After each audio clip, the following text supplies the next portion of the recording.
It's said that temperatures in outer space approach absolute zero, theoretically the lowest temperature possible. But even absolute zero would seem to understate the coldness of the vast emptiness beyond our atmosphere. The silence, the absolute stillness, the isolation. Space is cold, dark, and unforgiving. It's utterly inhospitable for life, unless life can be even more unforgiving. And she knows better than anyone the cold, oppressive darkness of space. She's become acquainted with its eternal stillness, and she welcomes the silence as she might welcome a friend. Because in the places she visits, you don't find comfort in sound. You find things that are crawling on the ceiling and trying to kill you.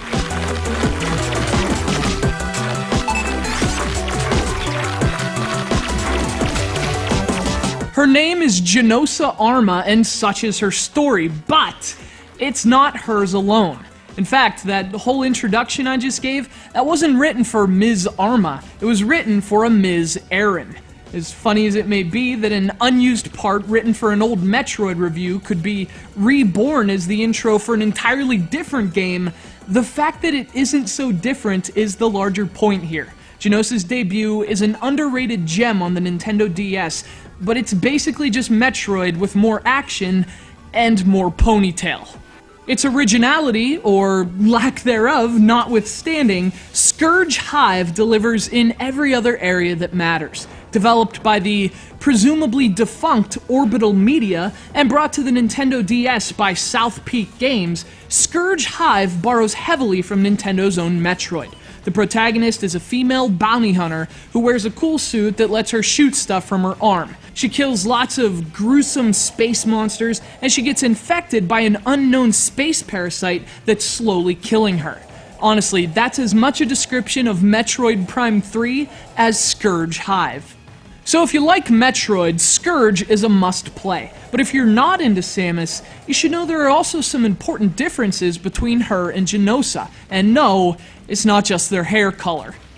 Now, the biggest difference between the two, and the thing that makes SCURGE much more than just a clone, is the game's pacing. Now, in Metroid, the emphasis is exploration, and as such, you spend a lot of time just walking around and soaking in the atmosphere. You try to do that in SCURGE, and you'll be dead in minutes. This is an action-heavy game, to say the least. Every area Genosa steps foot in is just crawling with life forms infected by the parasitic SCURGE. She's under constant attack from one creature or another, and in fact, she's also being attacked from within.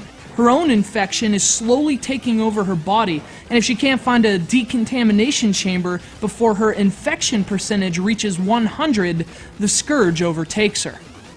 This only adds to the game's frantic pace, between fighting off monsters, seeking a place to decontaminate, and frantically searching for keys to unlock doors and escape the SCURGE. Genosa is constantly on the move. Unlike Samus, she doesn't have the luxury of exploration.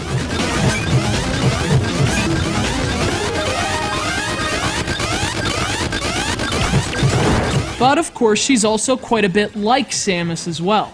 Genosa can upgrade herself with several unique weapons, each of which has a different effect on enemies. So, for example, the electric beam deals heavy damage to electric enemies, but for others, it actually makes them more powerful. And that constant switching of beams adds another element to Genosa's survival, her desperate effort to destroy that which is destroying her. Efforts that would frankly be easier with an analog stick. Shooting in 8 directions isn't easy to do with a D-pad, and in fact, that inaccuracy is the game's biggest issue.